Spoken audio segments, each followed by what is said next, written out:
ও special সিম আলু বড়ির চচ্চড়ি। শীতে একটা দারুণ একটা সবজি, লোভনীয়।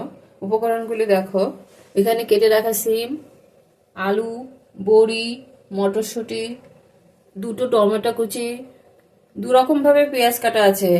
এই পেঁয়াজটা বেটে নিতে হবে। আর ফোড়ন দেওয়ার জন্য আছে কালো জিরে, শুকনো লঙ্কা। আর এটা হচ্ছে তোমার পোস্ত, কাজু বাদাম। সিমটা প্রথমে একটু গরম জলে ধুয়ে নেবো, কারণ নানা ধরনের ওষুধ টষুধ দেওয়া থাকে তো।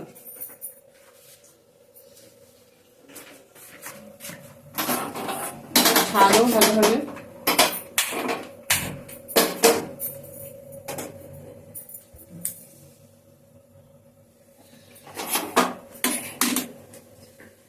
ততক্ষণ আমি ইয়ে করি না। এবার পোস্ত বাদবা, তাই তো?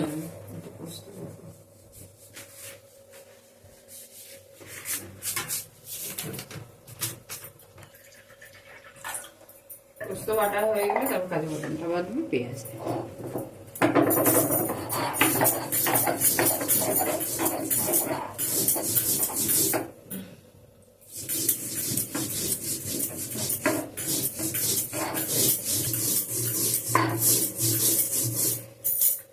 পোস্তটা খুব সুন্দর ফিনিশ করে বাটবা। সাদা হয়ে যাচ্ছে, ভালো পোস্ত না। কাজু বাদাম পেস্ট করবা, তাই তো? হ্যাঁ, খুব সুন্দর করে কাজু বাদামটাও বেটে নিতে হবে। কারণটা খুব ভালো তো। আচ্ছা, কি সুন্দর চন্দনা হয়ে যাচ্ছে। এই বাটনা যত ভালো হয় তরকারি তত স্বাদ হয়।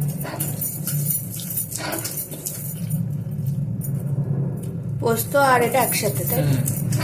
একসাথে। এবার তোর বাটবো পেঁয়াজ।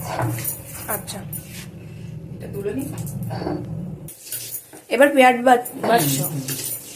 এবার পেঁয়াজ বাটছে, পেঁয়াজ বাটবো।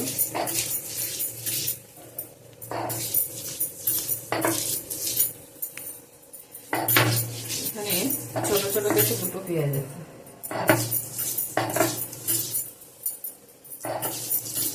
সিমটা কিন্তু ওদিকে হয়ে এসছে, কচি সিম তো পেঁয়াজ গরম হয়ে যাবে। আচ্ছা, তাহলে রান্নাটা আরো ভালো হবে, তাই তো? যে নানা টাইপের পোকাগুলো থাকে ওগুলো মরে যায়। আচ্ছা, সিমের ওইটা নামিয়ে এবার কড়াইটা বসিয়ে দেবো। দিয়ে আলুটা মারবো।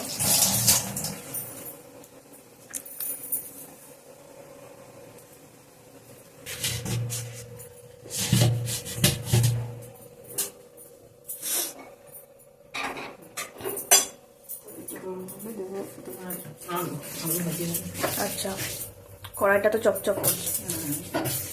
চকচক না করলে হবে তরকারি, তাহলে ভালো হবে না তো। একদম ফিনিশ হবে না না, অত ফিনিশ লাগে না। আচ্ছা, মোটামুটি একটু করে দিচ্ছি, বুঝলিস? তেল গরম হয়ে গেছে এবার। এই যে তো দাদি পাঠিয়েছিল যে ঘরে বানানো বড়ি, এগুলো দেবো তরকারিতে। বাজারের বড়ি দারুণ স্বাদ হবে। বড়িগুলো তো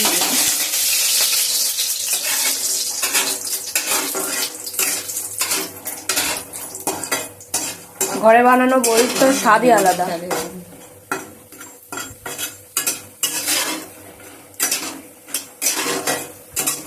বড়িটা একটু লাল করে ভাজতে হবে।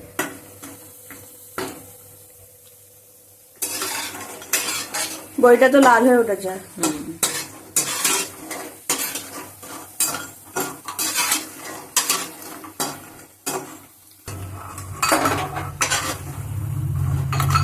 বড়ি ভাজা রেডি। বড়ি দারুণ গন্ধ বেরোচ্ছে। হচ্ছে, কিন্তু বড়িটা এমনিই ভালো খাস। হ্যাঁ, তাই না? হ্যাঁ,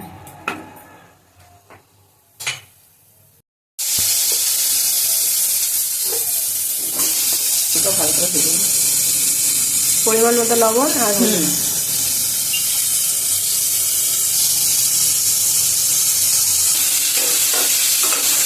এবার ভালো করে হালকা পোড়া করে ভেজে নিতে হবে। ভেজেই খেতে হবে। আচ্ছা, আলুটা এমন করে ভাজতে হবে যে ভাজাতেই সিদ্ধ হয়ে যাবে, তাহলে তরকারিটা খেতে আরো ভালো লাগে। বুঝলাম। সিমটা এখানে জল ধরছে, তাই তো? পুরো সিদ্ধ হয়ে গেছে, কি দারুণ দেখাচ্ছে। এখানে আলু ভাজা হচ্ছে, আর একটু তেল লাগবে। একেবারে তেল দিয়ে এই তেলে রান্না হবে পুরো।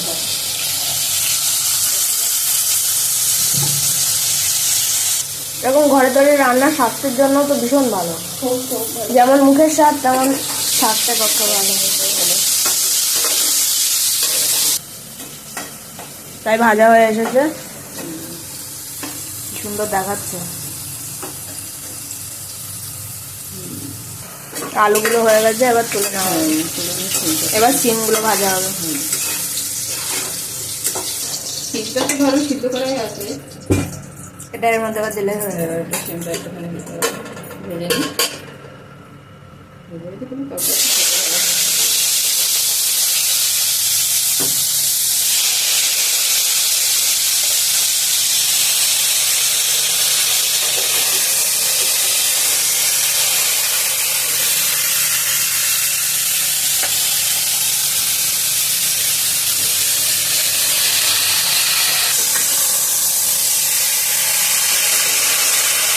ভাজার সময় সিমে একটু লবণ দেবো, আচ্ছা, একটু হলুদ দেবো। ভাজার সময় দিলে স্বাদটা আরো ভালো হয়, তাই তো? ভিতর থেকে লবণটা চলে যায়। তারপরে পরিমাণ মতো ঝোলে একটু ঝোলের মধ্যে একটু দিতে হবে, তাহলে পুরোপুরি স্বাদটা দারুণ আসবে। সিমটা কি প্রায় ভাজা হয়ে গেছে? চলছে, বেশি ভাজা হবে না, তা হালকা ভাজা হবে। একেবারে কি না ভাজলেও হয়নি। সিম এবার তুলে নিচ্ছ? দিয়ে ওই গোটা যে পেঁয়াজগুলো রেখেছে একটু মোটা মোটা করে, ওই পেঁয়াজটাকে একটু হালকা ভাজা হবে, আর টমেটোটা একটু ভাজা হবে। হালকা ভেজে যদি দেওয়া হয় সিমটা ফিরবে, খুব স্বাদ হবে।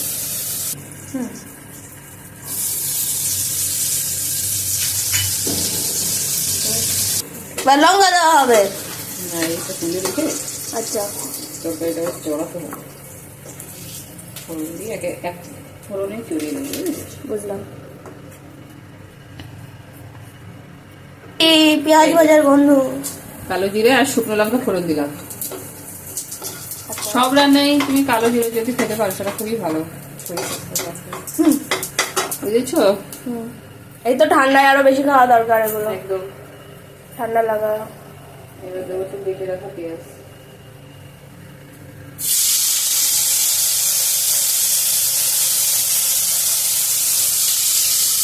এই কম্বিনেশনের যে গন্ধটা না ভীষণ সুন্দর লাগে। তুই মাছ মাংস নিবি না, শুধু সিম দিয়েই ভাত করবি? তাই তো মনে হচ্ছে। মনে হচ্ছে না, এটাই সত্যি হবে। দেখবি বলবি মাছ মাংস খাবো না। সবজি ভালো করে রান্না করলে তো মাছ মাংস থেকেও ভালো লাগে, যারা খেয়েছে তারা জানবে। সিমের এইভাবে তরকারি করলে না মাছ মাংস লাগে না, ভালো লাগে। নিরামিষ তরকারি বলো বা এমনি নর্মাল সবজি বলো, একটা স্বাদ থাকে। একটা মনে হচ্ছে হয়ে গেছে। আচ্ছা, এবার টমেটো গুলো দেওয়া হবে। টমেটো তেলে করে দিলে কি হয় জানিস বাবু? কি হয়? টক হয়? টকটক হয়, তরকারি টকটক খেলে ভালো লাগবে। অনেকে তো এমনি দিয়ে দেয়, ওটা থেকে এটা বেশি ভালো। বেশি ভালো। একটুখানি লবণ দিয়ে দিই, তাহলে এই টমেটোটা একটা গ্রেভিটা ভালো হয়। আচ্ছা,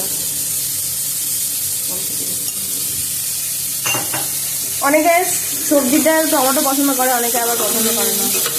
হ্যাঁ, অনেকে আবার সেটা ভয় পায় যে ঠান্ডায় আবার টমেটো মতো খাবো, শরীরের উপরে নির্ভর করে। এভাবে রান্না করে খেলে কোনো অসুবিধা হতে পারে না, না। তখন একটু স্বাদ হবে।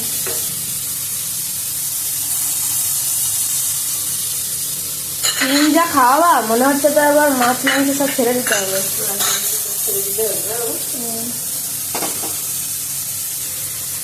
এবার লঙ্কাগুলোতে যা ঝাল আসবে না, দুটো লঙ্কা দিয়েছি।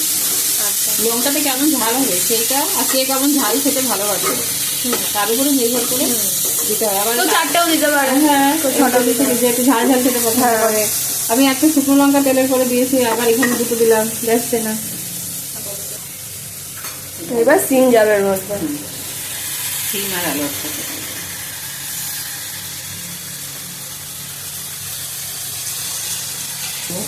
আচ্ছা, অল্প করেই সিমের ঝোলটা। তো মাখো মাখো ভালো লাগে গরম ভাতের সাথে।